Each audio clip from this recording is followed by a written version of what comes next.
કેમ છો વિદ્યાર્થી મિત્રો? હું કુમુદ પટેલ આપ સર્વેનું સ્વાગત કરું છું. આજે હું ધોરણ 11 ઇંગ્લિશ મીડિયમમાં ત્રીજું કાવ્ય લઈને આવી છું, જેનું નામ છે સુદામા ચરિત્ર ભાગ 3.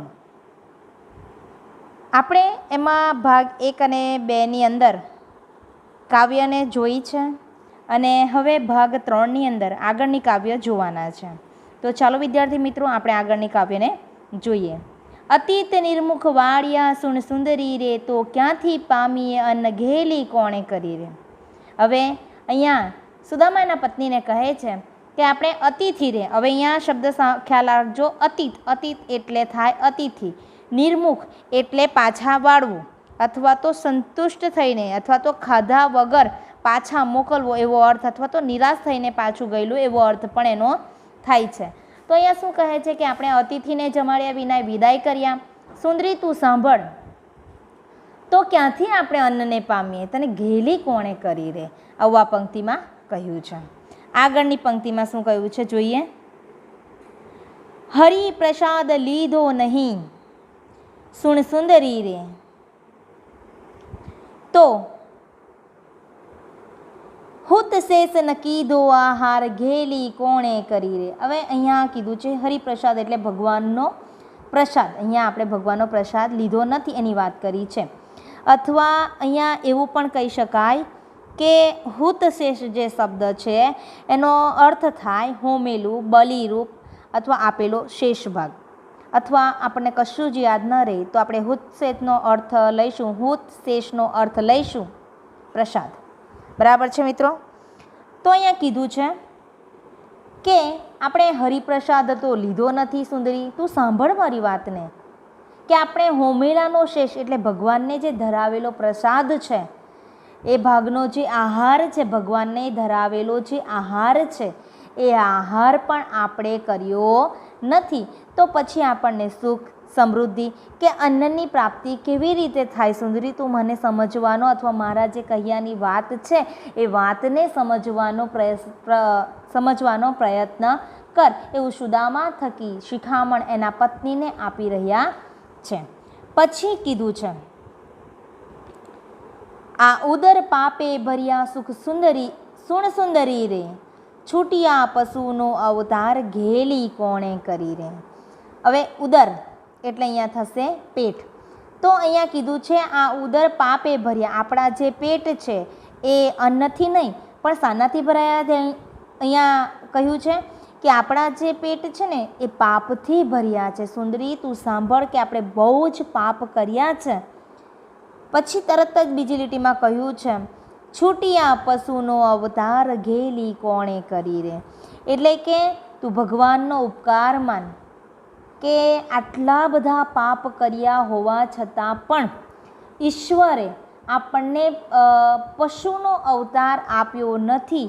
તો એને સમજવાનો પ્રયત્ન કર કે આપણા પેટ જે છે અન્નથી નહીં પણ પાપથી અતિશય ભરાયેલા હોવાને કારણે અને પાપથી ભરાયેલા છે તો પણ ઈશ્વરે આપણને પશુનો અવતાર આપ્યો નથી. આ ઈશ્વરની કૃપા છે, આવું સુદામા એના પત્નીને જણાવી રહ્યા છે કે આટલા બધા પાપ આપણે કર્યા છતાં આપણને પશુનો અવતાર પામ્યા નથી એવી વાત અહીંયા આ પંક્તિમાં કહી છે. પછી કીધું સંતોષ અમૃત ચાખીએ સુણ સુંદરી રે, હરિચરણ સોંપી મન ઘેલી કોણે કરી રે.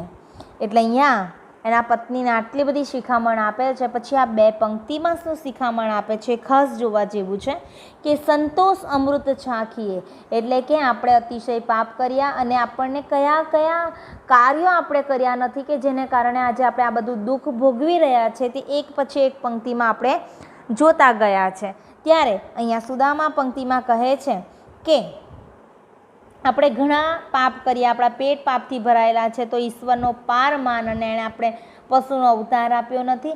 અને સાથે કીધું છે કે હવે આપણે શું કરવાનું છે, સંતોષરૂપી અમૃત ચાખીએ કે આપણા જીવનમાં જે કાંઈ છે, જે આપણી પાસે છે, જેવો સમય છે, જેમાં આપણે આપણી જિંદગીને વ્યતીત કરી રહ્યા છે, તો એનાથી જ સંતોષ માનવાનું છે. એ સંતોષરૂપી અમૃત આપણે ચાખી લઈએ અથવા ચાખીએ અથવા સંતોષ માનીએ એવું અહીંયા કહેવામાં આવ્યું છે કે સુંદરી તું સાંભળ, આપણી પાસે આપણે સંતોષરૂપી અમૃતને ચાખીએ એટલે સંતોષ માનીએ કે એટલીસ્ટ આટલા પાપ કર્યા હોવા છતાં આપણને ભગવાને પશુનો અવતાર નથી આપ્યો, એનો સંતોષ માન. અને સંતોષ માનીને આગળ શું કરવાની વાત કરે છે તો કે હરિચરણે આપણું મન સોંપીએ. હરિ એટલે ભગવાન, કૃષ્ણ, બરાબર છે. પ્રભુના પગમાં, ચરણે એટલે પ્રભુના પગમાં. તો કે આપણે આપણા મનને સોંપીએ ક્યાં તો કે પ્રભુના ચરણની અંદર, અથવા તો પોતાનું જે મન છે એ પ્રભુ ભક્તિ તરફ આપણે લગાવીએ અથવા તો પ્રભુ ભક્તિ આપણે કરીએ તો જ આપણો ઉદ્ધાર થઈ શકે. ક્યાંક ને ક્યાંક સુદામાનું આવું કહેવું એના પત્નીને છે કે ભાઈ આપણી જેવી જિંદગી છે એ જિંદગીમાં સંતોષ માની લેવાનો છે.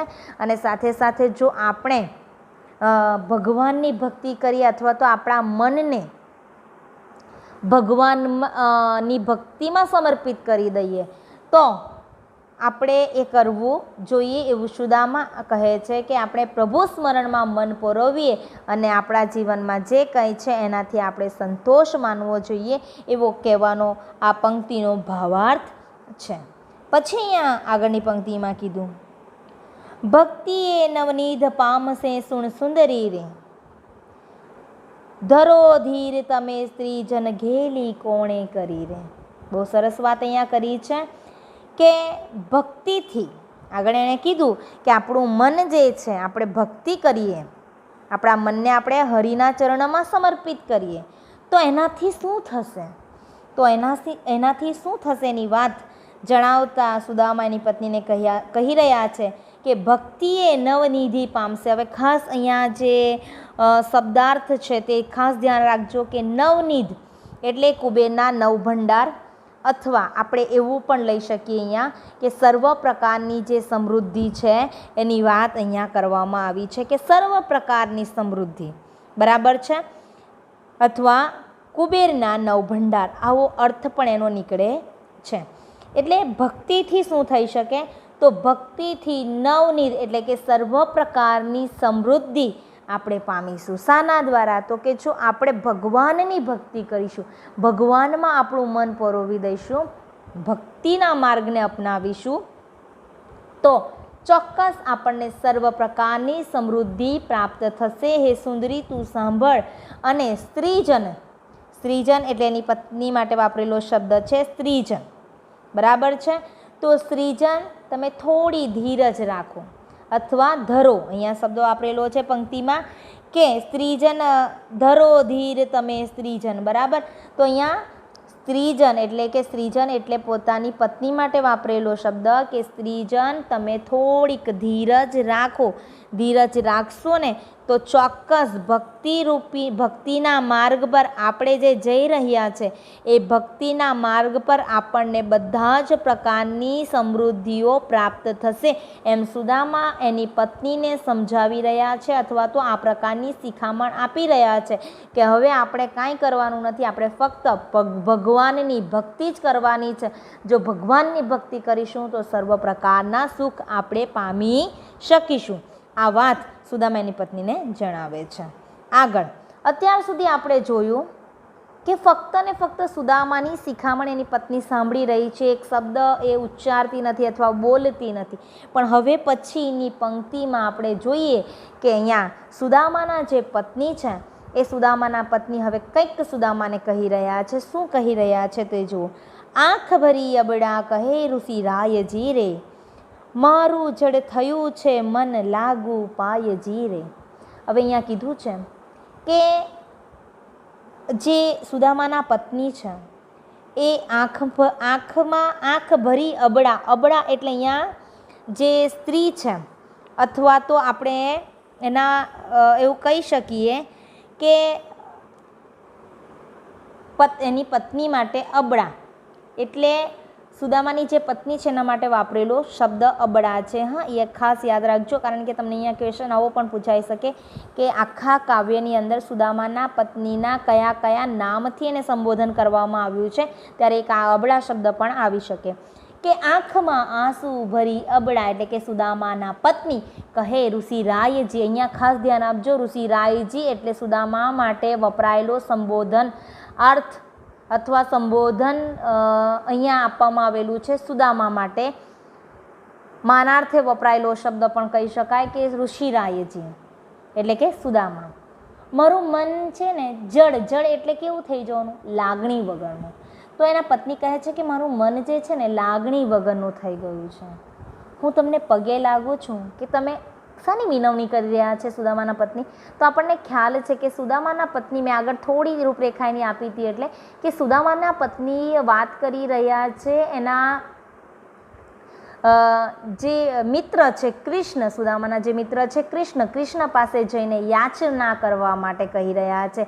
દીકરાઓ ભૂખને કારણે તડબડી રહ્યા છે, તો કોઈ હેલ્પ, કોઈ મદદ કૃષ્ણ કરશે, ચોક્કસ કરશે એવી પૂર્ણ આશા અહીંયા સુદામાની પત્નીને છે. માટે એ યાચના સુદામાને કરે છે, અને જ્યારે યાચના કરવામાં આવે છે ત્યારે સુદામા એની પત્નીને શિખામણ આપે છે. શિખામણને બધી સાંભળે છે અને હવે એ પ્રત્યુત્તર આપે છે. અને પહેલાં જ પ્રત્યુત્તરમાં એ કહે છે કે મારું જે મન છે એ લાગણી વગરનું થઈ ગયું છે. હું તમારા પગે લાગુ છું કે તમારી શિખામણ કરતાં મારી જે યાચના છે, હું તમને જે કહી રહી છું એ તમે કરો, હું તમારા પગે લાગુ છું, એવું આ પંક્તિમાં કહે છે.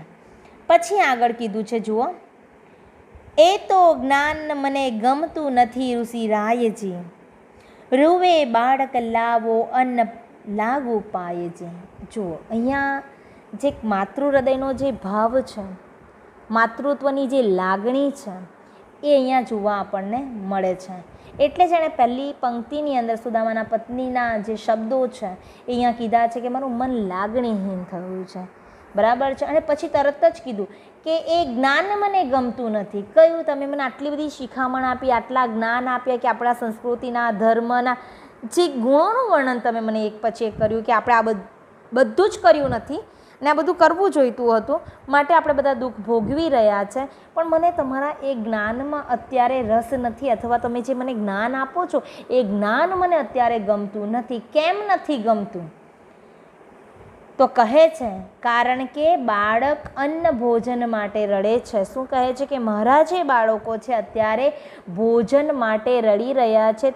તે સમયે તમારું જે આ જ્ઞાન છે, તમારી જે આ શિખામણ છે એ મને કેવી લાગે છે? મિથ્યા લાગે છે, મને ગમતી નથી, એવું સુદામાના પત્ની આ પંક્તિમાં જણાવી રહ્યા છે. બરાબર છે? ખ્યાલ આવ્યો આટલો કે એની પત્ની એક માતૃ હૃદય જાગવાના કારણે એની પત્ની ને સુદામાની બધી જ શિખામણ અત્યારે વ્યર્થ લાગે છે, ગમતી નથી, અથવા તો જે નક્કર વાસ્તવિકતા છે ને, જેને અનદેખી ન કરી શકાય.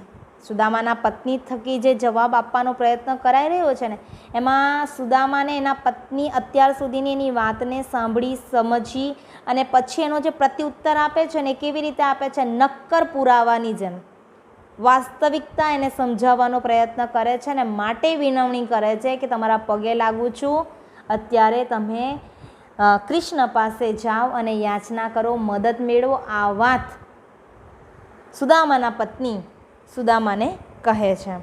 તો વિદ્યાર્થી મિત્રો, જેટલી કાવ્ય ચલાવી છે મને લાગે છે એમાં તમને સમજ પડી હશે. તો નવા વિડીયોમાં આપણે ફરી કાવ્યને શીખીશું. ત્યાં સુધી બધા જ વિદ્યાર્થીઓને બેસ્ટ લક.